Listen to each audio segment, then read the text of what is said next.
Magic with Renae. Hi everyone! For those of you who don't know me, my name is Renae, and in this video we're going to be learning a super cool magic trick, as well as learning a little bit of a song that we're hopefully all going to be able to sing together at the end of this video. So we're going to do a little bit of music and a little bit of magic. So let's get started. So the first thing we have to do before we can do any type of singing or any type of speaking out loud, like when we do our magic tricks, is we have to warm up our voices and our bodies. So we're going to start by doing our lion faces and our lemon faces. So our first face is very, very quiet. We're not making any noises, but we're going to make the face of a lion who is roaring super, super loud. Let's see your biggest lion faces. He whispers a little bit. And the opposite of our lion face is called our lemon face. And we're going to pretend that we just ate a really sour lemon. So we're going to squish up our face really, really tight. Oh, sour, sour lemon face. So sour. And we're going to go back to our lion face. And lemon face. And one more time. Lion face. And lemon face. Our next warm-up, we're going to pretend that we have a piece of gum in our hand. We're going to put that piece of gum in our mouth. And we're going to give that gum a nice big chew, and it's really, really chewy gum. So let me see some really big chewing. Really, really chewy gum. And it's the gum that is flavored like your most favorite flavor in the whole world. So mine is going to be rainbow cake flavored gum. So I'm going,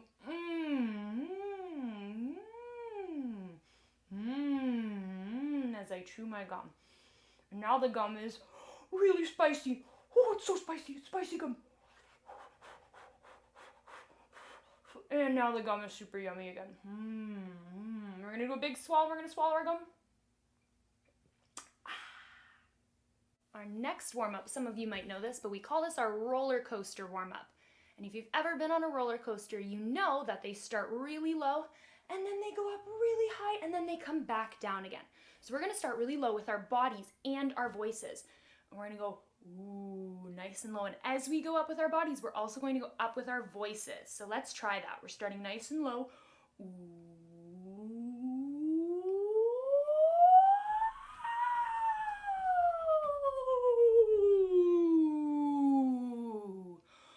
All the way back down to the bottom. I'm a little bit out of breath, and that reminds me we need to warm up our lungs. So my favorite lung warm-up, what we're going to do is we're going to find something in our room that is really, really funny. So I'm going to find my camera right here, and I'm going to laugh at it, and I'm going to laugh really low, and it's going to sound like this. Ho, ho, ho, ho, ho. And my belly is going to be moving in and out as I laugh at my camera, nice and low. Ho, ho, ho, ho, ho. I'm going to go a little bit higher, and I'm going to go, ha, ha, ha, ha, ha. It's even funnier now. Ha, ha, ha, ha, ha. My last laugh, it's the funniest thing I can possibly think of. It's so, so funny. And I'm going to go, hee. Nice and high, all right? Let's try that. Hee. One more time. Hee. Good. I hope you can feel your belly moving, and I hope you feel all warmed up and ready to do some music and magic. So the magic trick that we are going to be learning today is called the pencil eating trick.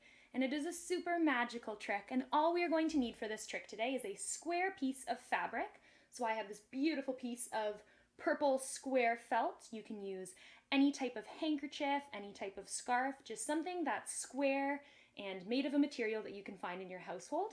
And the other thing we're going to need is a pencil, just an ordinary pencil. We want to make sure it's not one of those pens that has lots of bumps on it. Just a simple pencil or pencil crayon will suffice for this trick. So I'm going to start by showing you the magic trick as if you were just a regular audience, and then afterwards we're going to go through and I'm going to show you how the trick is done.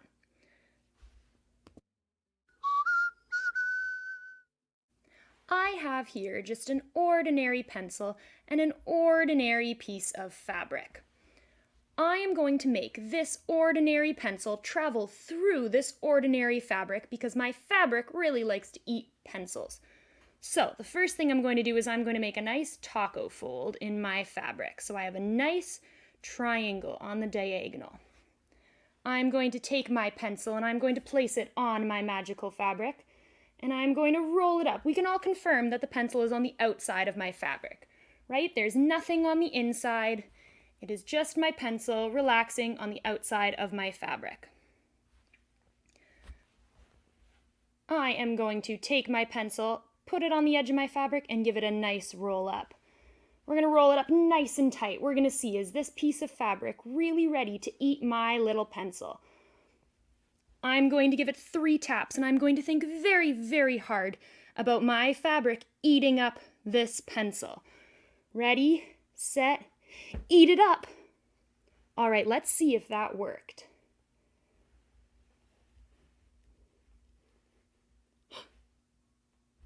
Where's my pencil gone? If I open up my fabric, I can see that my pencil has made it to the inside of my felt. It got eaten up. Now, do we think I can maybe try bringing it back? Can I bring my pencil back to the outside? Well, let's take a look. We'll fold it up nice and tight again, and we'll give it a roll. Rolling it up nice and tight, thinking lots and lots of positive thoughts. I'm going to give it 3 taps on the fabric. And let's see if it worked. My pencil has reappeared on the outside of my fabric. Now, probably the most important thing in this trick is the first thing I do, which is my fold. Now, I want you to watch very closely while I fold my felt in half. So when I'm folding, what I'm actually doing is I'm making one of my sides a little bit longer than my other so that it sticks out a little bit more. So I'm not actually folding my piece of felt directly in half. See how I have a little bit of an edge here? And if I stuck a piece of paper in the middle, you'd be able to see the edge of my felt does not actually line up with my other edge. So now that I have my short end on the bottom, I'm ready to start doing my trick. I'm going to lay down my felt. I'm going to take my pencil and I'm going to start the roll up. All right, now this is where we can build suspense and really get our audience involved. The next really important part of the trick is when we get to the very top of our felt. Right as we're about to roll it, we're going to see that a little bit of our bottom piece is going to stick out in the bottom like this. We want this to happen. As soon as this little piece on the bottom sticks out, we are going to take it and we are going to flip it over the top. Super simple. This is when we can say our magic words. This is when we can tap it 3 times. This is when we can really convince our audience that what we're doing is real magic. So I've tapped it 3 times, I've said my magic words, I've talked to my audience, and now I'm going to go again for the unroll. And just like that, my pencil is now moved to the inside of my felt. Now that I've effectively gotten my pencil on the inside of my felt has eaten up my pencil, I'm going to use the same type of magic to try and get my pencil to come out from the felt. So the first thing we're doing again is that exact same fold. So we're folding it so that we have a little bit of an overlap. We'll hold it up nice and close. My edges are not lined up. I have a shorter piece of felt on the bottom and a longer piece on the top. All right, I'm putting my shorter piece back on the bottom. And I'm rolling it up and I'm keeping it nice and tight. And I'm going to do this part really slowly so that when we get to the end, we can all see what happens. I'm rolling it up, and once I'm at my end, I have a piece of felt flipping over. So I was rolling, and the bottom piece flipped over just like that. I'm going to hang on to that. I'm saying my magic words. I'm saying my abracadabra, my alakazam, whatever your magic words are. And I'm going back into the unroll now that I've flipped that bottom piece of felt over. I'm unrolling, and once again, my pencil is on the outside of my felt. It has escaped from the inside of the felt's belly. So I'm going to show you the trick one more time now that you know how it's done at a quicker speed, and I want you to try and watch and see if you can remember how it's done by watching when I'm doing the trick. Here I have a perfectly normal pencil, and here I have a perfectly normal piece of felt. I'm going to see if my felt is feeling hungry today, and if my felt wants to eat up my perfectly normal pencil. I'm going to take my pencil and give it a nice roll up. We're rolling, we're rolling, we're rolling. All right, I'm going to tap it 3 times and think really, really hard. 1, 2, 3. Did it work? Did we think it works? Let's take a look. When I unroll it, my felt has eaten up my pencil, and my pencil is now on the inside.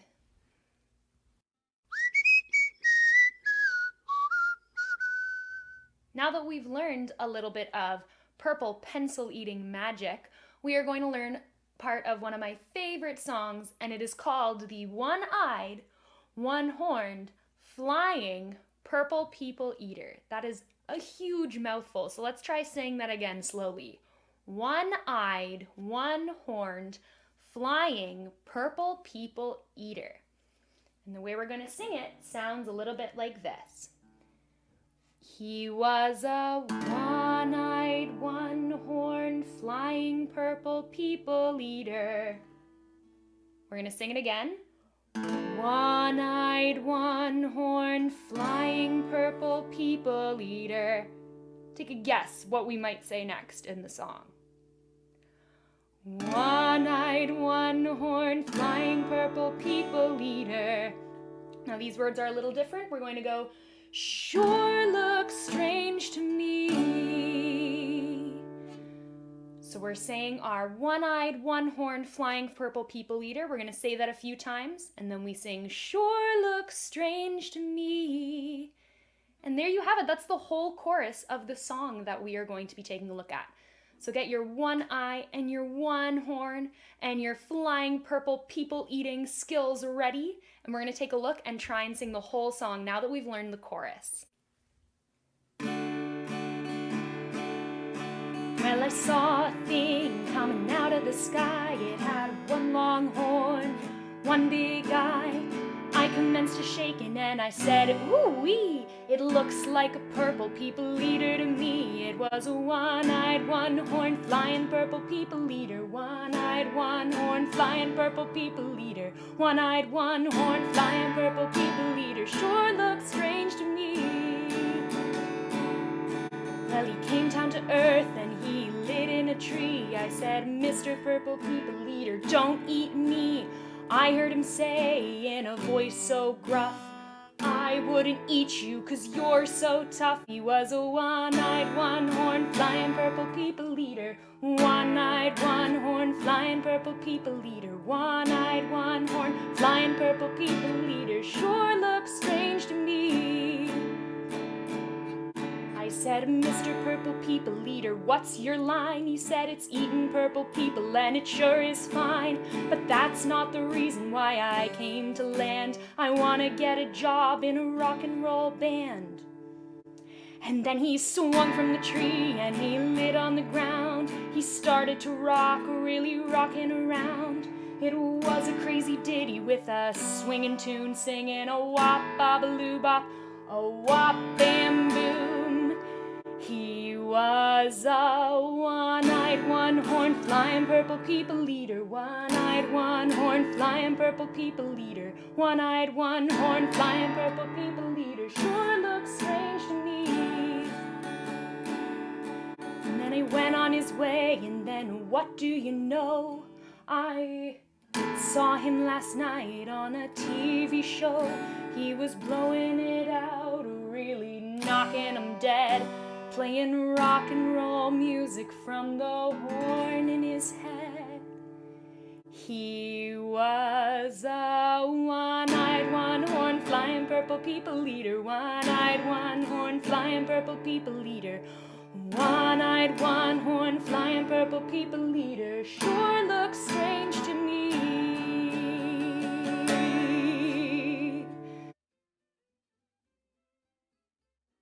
Music and magic with Renae.